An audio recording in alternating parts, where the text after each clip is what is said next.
So we have self-hate. We have some tamarind juice. This is tamarind paste, water, sugar, fructose syrup, ice cold. So good here in Thailand.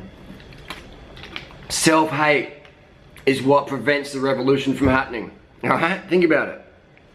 Let's say you're a single mum and you're sitting there and you're looking in the mirror and you're like, I've got cesarean scar, I've got stretch marks, my boobs have sagged from breastfeeding, and you just look in the mirror and you're really hating yourself and you're thinking, fuck, you know, I'm never going to find a guy who finds you sexy anymore. And all of a sudden you hear this crash, bang, glass smash, and you look out and your kids just slash their fucking arm, accidentally falling through the glass coffee table, and you're like, oh my god, fuck.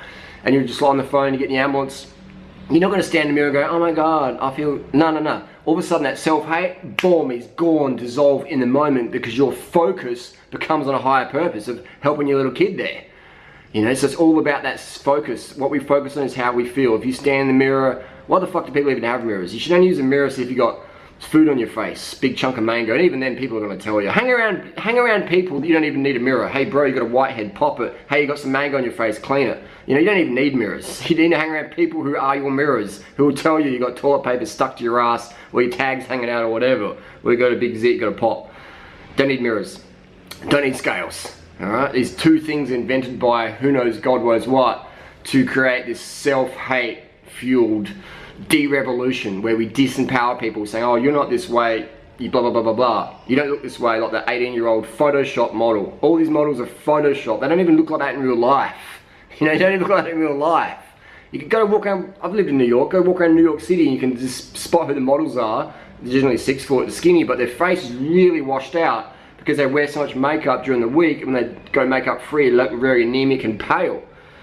They don't know the models are the most depressed people out there, most of them, because they don't look like what they look like on the TV or the magazines or even the internet with the lighting and makeup and etc. So they're the ones who often feel the most self-hate because they're not looking like people think they do look. And even a lot of YouTubers are like happy and shiny, hey guys, they have so much depression because they're not those people in real life. At least I get to be me. Love me or hate me, you know who I am. And that's what it comes down to, is just being who you are, accepting yourself who you are. Maybe you're 5 foot, maybe you're 7 foot, maybe you're 6 foot, maybe you've got small ass, big tits, small tits, you know, straight teeth, unstraight teeth. Maybe you're fucking born in Tennessee, maybe you're born in Australia, maybe you're born in China, who knows, who cares? What you got is you got your life, you're alive. Be grateful for that. And we got this, so this self-hate thing is just created by our society. Do animals in nature have self-hate? Do they? You know, I picked up a beetle on the floor this morning. It was on its back, with its little legs in the air. It's a beetle going, oh my god, I'm on my back again. I'm just a fucking failure. Like, come on, please, someone rescue me. Oh my god, he's a human. Don't squash me. I should be squashed because I'm lowly. The beetle's just thinking, man, I gotta get to my feet. I gotta get on the day. The beetle ain't I've never seen a fucking beetle. I've gone in nature a lot. I've never, correct me if I'm wrong, maybe you've seen it, I haven't seen it. In 30 fucking years of going through the jungles and every day in the backyard looking around for beetles, bugs, spiders, snakes, I've never seen a bunch of beetles sitting in a fucking little room made of leaves, and there's a head beetle, the psychiatrist beetle, and there's a beetle laying on a little bench, and you put your ear close, you can hear little beetle talk. I've never seen that.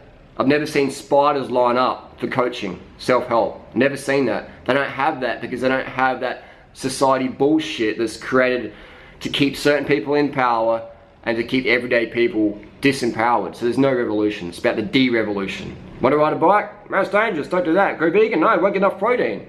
Self-love? Oh, you're just arrogant fuck. You know, you love yourself, don't you? You love, remember in school? Oh, she fucking loves herself. He loves himself, mate. What the fuck? Good on him. High five, bro. You respect yourself. You rate yourself. You got tickets on yourself. Good shit. Inspire other people to do the same by being a good cunt. You know what I mean? I don't know about you, but when I grew up in Australia, that was a common diss. A diss is like a negative thing. People would say, oh, that person loves himself. Or you love yourself, do you not? Or he fucking loves himself so much. And that is like that's a bad thing, to be anti-self-hate, to dissolve self-hate. Hey, everyone fucks up in life. Maybe you've got some guilt. Maybe you didn't make the best decisions in the past. Neither did I, man.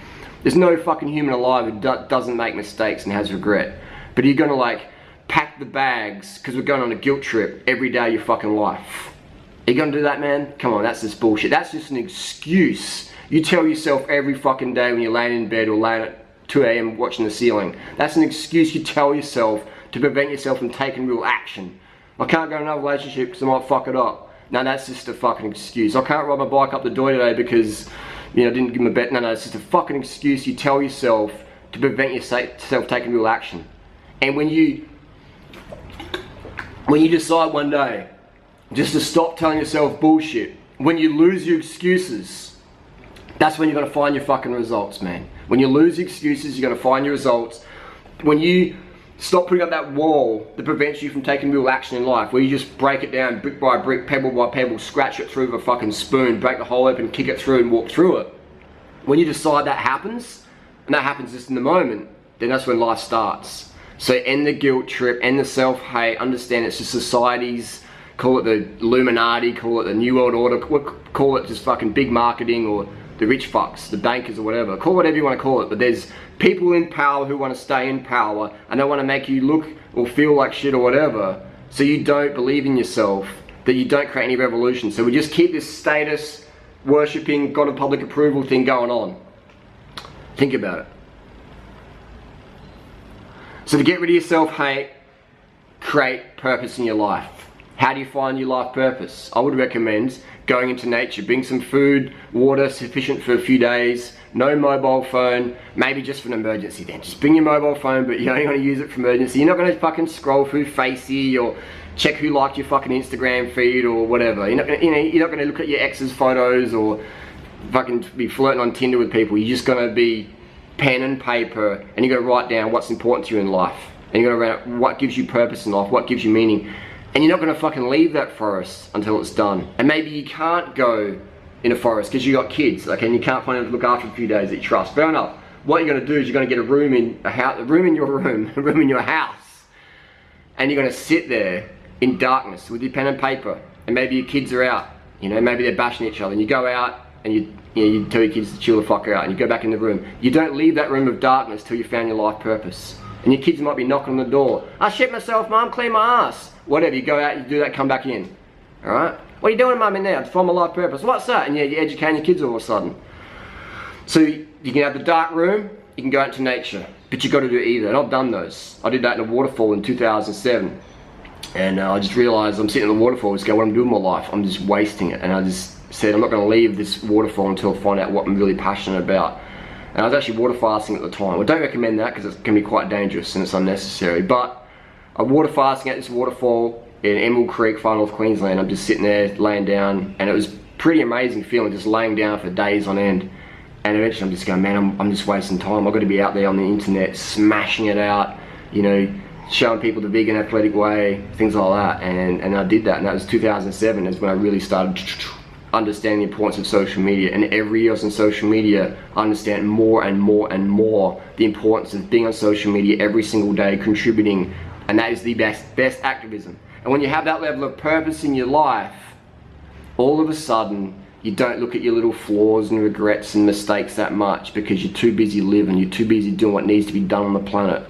We need more people on the planet with purpose and passion, and less people with self-hate, feeling guilty and using excuses while they can't do shit. Alright, every motherfucker out there can upload some shit on the internet. Maybe you'll get 2 views, alright? Maybe you'll get 1 like. Maybe you'll get 100 dislikes. Maybe you'll get 10,000 dislikes. I hope if you get 10,000 dislikes, let me know, because that's some pretty controversial truth. Either way, get the fuck up, get the fuck out there, make a difference, focus on what your life purpose is. And look around the planet today, man. We've got a lot of pollution, we've got a lot of war, we've got crazy shit coming down in the next few years, environmental catastrophes. We've got billions of animals getting killed every fucking day, man. Not just every year, but every day. Billions of animals, man. Like, people still believe we need to have meat for protein and eggs and milk and shit. You know, like, come on, man. Get the fuck out of the mirror. Get the fuck off the scales. Stop critiquing yourself when it doesn't fucking even matter. And just pick up the fucking phone, pick up your fucking laptop, pick up something, pick up some trash on the side of the road. Do something with purpose every fucking day.